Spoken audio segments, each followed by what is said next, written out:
नमस्कार किसान भाइयों, आज के इस वीडियो में आपका स्वागत है। दोस्तों, अगर हम फलों के आकार को नियंत्रित कर ले तो हमें मार्केटिंग करने में बहुत आसानी होती है, हमें रेट ज़्यादा मिलते हैं। उदाहरण के तौर पर अगर आप अंगूर की खेती कर रहे हो तो आपको पता है कि भाई अंगूर में कैप्सूल बनाने से कितना फ़ायदा होता है या फिर लंबगोल आकार बढ़ाने से कितना फ़ायदा होता है। अगर आप मिर्च की खेती कर रहे हो और खीरे की खेती कर रहे हो तो उसमें आपको लंबाई बढ़ाने से कितना फ़ायदा होता है, उसकी मोटाई पतली करने से कितना फ़ायदा होता है, क्वालिटी में कितना सुधार होता है, ये आपको पता ही है।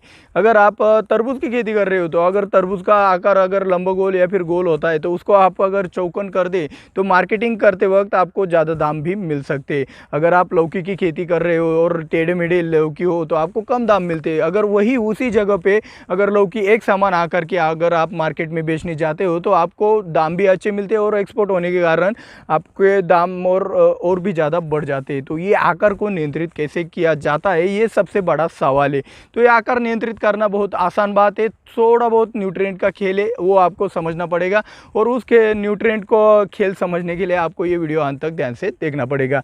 तो इतनी बढ़िया और इतनी सीक्रेटफुल जानकारी जानने के लिए इस वीडियो का एक लाइक तो बनता ही है। तो ज़्यादा देर ना करते हुए मैं हूं दिव्यराज और आप देख रहे हो अन्य निर्माता। चलिए शुरुआत करते हैं आज के वीडियो की। तो फलों का आकार नियंत्रित करने के लिए जो न्यूट्रिएंट की आवश्यकता होती है उन न्यूट्रिएंट में आपका नाइट्रोजन और फास्फोरस आ जाता है। तो नाइट्रोजन फास्फोरस सिर्फ आपके फलों का आकार नियंत्रित नहीं करता है, वो आपकी फसल का भी आकार नियंत्रित करता है। फसल का आकार नियंत्रित करता है और फलों का आकार एक ही तरीके से नियंत्रित करता है, यानी कि उसमें कुछ बदलाव नहीं होता है। अगर आप अपनी फसल को नाइट्रोजन देते हो तो वहाँ से आपको नई पत्तियाँ आनी शुरुआत हो जाती है। तो इसका मतलब क्या है, नाइट्रोजन आपकी एक नई ग्रोथ यानी कि लंबाई बढ़ाने के लिए काम करता है। और अगर आप अपनी फसल को एक फास्फोरस का एप्लीकेशन करते हैं तो फास्फोरस से आपके फसल में क्या बदलाव होता है, फास्फोरस से आपके फसल में एक चौड़ाई बढ़ने का काम होता है। वही आपके जो फसल में या पौधे में होता है वही आपके फ्रूट में भी होता है। मैं यहाँ पे आपको दिखाने के लिए यहाँ पे दो अंगूर के बंच दिखा रहा हूँ। यहाँ पे क्या है, यहाँ पे नाइट्रोजन का जो रेशो है फसल में वो ज़्यादा होने से उसकी क्या हो गई, लंबाई बढ़ गई, सिर्फ लंबाई बढ़ गई, क्योंकि इसमें जब जिब्रेलिक एसिड का एप्लीकेशन किया गया तब नाइट्रोजन ज़्यादा था, इसलिए सिर्फ इसकी नाइट्रोजन से इसकी लंबाई बढ़ी है, ना कि चौड़ाई बढ़ी है। चौड़ाई में देखो भाई, यहाँ पे अगर चौड़ाई कुछ भी दिखाई दे नहीं रही, क्यों नहीं दिखाई दे रही, क्योंकि इसमें जब जिब्रेलिक एसिड का एप्लीकेशन किया गया तब इसमें फास्फोरस मतलब नाइट्रोजन से बहुत हद तक कम था, यानी कि उसका रेशो बहुत हद तक कम था। वही इस बंच में नाइट्रोजन और फास्फोरस का रिलेशन सबसे अच्छी तरीके से मेंटेन हो चुका था, इसलिए इसकी चौड़ाई और लंबाई दोनों तरीके से बढ़ चुकी है। यही रिलेशन आप अलग अलग फसलों में अलग अलग तरीके से आकार नियंत्रित करने के लिए भी इस्तेमाल कर सकते हो। ये मैंने आपको किस में बताया, आपको मैंने ये अभी बंच में बताया। वही आपके फलों के आकार में भी हो सकता है। फलों का आकार अगर आपको मैं यहाँ पे फल नहीं मेरे को दिखाने के लिए, लेकिन फलों का आकार आपको अगर गोल रखना है तो आपको फास्फोरस बढ़ाना होगा। अगर आपको फलों का आकार लंबाई बढ़ानी है तो आपको नाइट्रोजन बढ़ाना होगा, नाइट्रोजन से वो कैप्सूल बनता है। तो ऐसे अलग अलग तरीके के आकार कैसे बनते हैं ये अगले सेक्शन में हम जानने वाले। तो दोस्तों, पहले हम सीखेंगे कि कैप्सूल की तरह आकार कैसे पाया जाता है हमारे फलों में। तो भाई, फलों में कैप्सूल की तरह आकार पाने के लिए आपको क्या करना पड़ता है, आपकी फसल में जब आप अलग अलग तरीके हार्मोन्स, प्लांट हार्मोन्स इस्तेमाल करते हो तब आपको नाइट्रोजन का रेशियो फास्फोरस और पोटेश की तुलना में ज़्यादा रखना पड़ेगा, तभी आपको वो लंबाई मिल जाएगी, जैसे कि मैंने बंच में भी आपको बता दिया है। तो फलों में भी वो वैसा ही है, कुछ अलग से बदलाव नहीं है। अगर नाइट्रोजन की जगह फास्फोरस का रेशियो बढ़ा देते हो जब आपकी फलों की ग्रोथ होती है तब वो फल चौड़ाई बढ़ाने का काम करता है, यानी कि वो मोटा होने लगता है। अगर आपको फल लंबा करना है, यानी कि आप देखो भाई, खीरे जैसा हो गया या फिर आपकी मिर्च हो गई, तो ऐसे में लंबाई बढ़ानी तो आपको वहाँ पे नाइट्रोजन का ही रेशियो ज़्यादा रखना पड़ेगा। अगर आप वहाँ पे फास्फोरस देते हो तो फास्फोरस से चौड़ाई बढ़ती है और आकार एक लंबगोल तरीके से होने लगता है। अगर आपको प्योर कैप्सूल चाहिए तो आपको नाइट्रोजन ही बढ़ाना पड़ेगा, जो कि आप अभी स्क्रीन के ऊपर भी देख सकते हो। तो दोस्तों अगर आपके फलों में आपको गोलाकार आकार पाना है, आपका अंगूर हो गया, संतरा हो गया, मौसम्बी हो गया, टमाटर हो गया या फिर आपका तरबूज हो गया, आपको गोलाकार आकार चाहिए तो आपको नाइट्रोजन और फास्फोरस दोनों समान रखने होंगे, जिससे आपकी फलों की ग्रोथ भी होगी और आपका जो रेशो है जो नाइट्रोजन और फास्फोरस का वो अच्छी तरीके से मेंटेन होने से आपका गोलाकार आकार मेंटेन रहता है। तो इससे आप एक यूनिफॉर्म तरीके से आपके फलों में एक गोलाकार आकार भी पा सकते हो।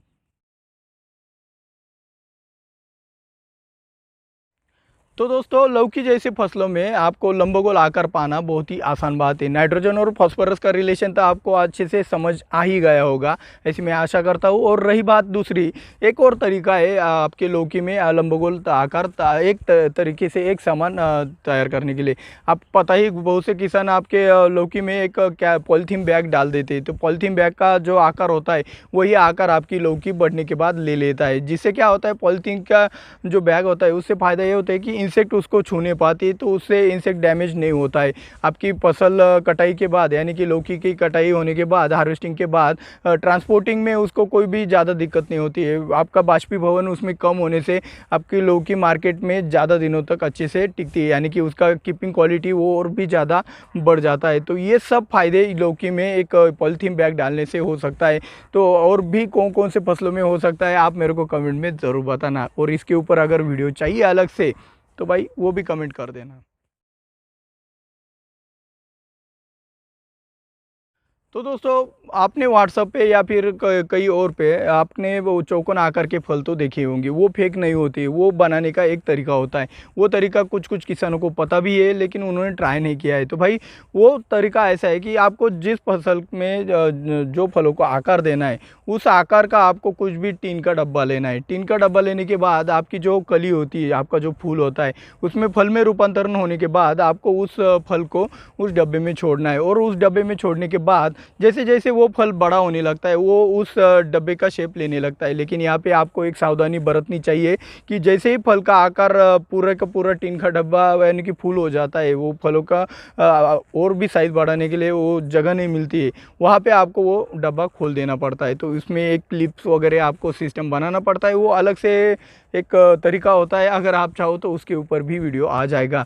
तो वो आकार आप यानी कि टीन के डब्बे का आकार आप अपने फलों को भी दे सकते हैं। इस तरीके से ही आपका चौकोन आकार आपके फलों को दिया जाता है।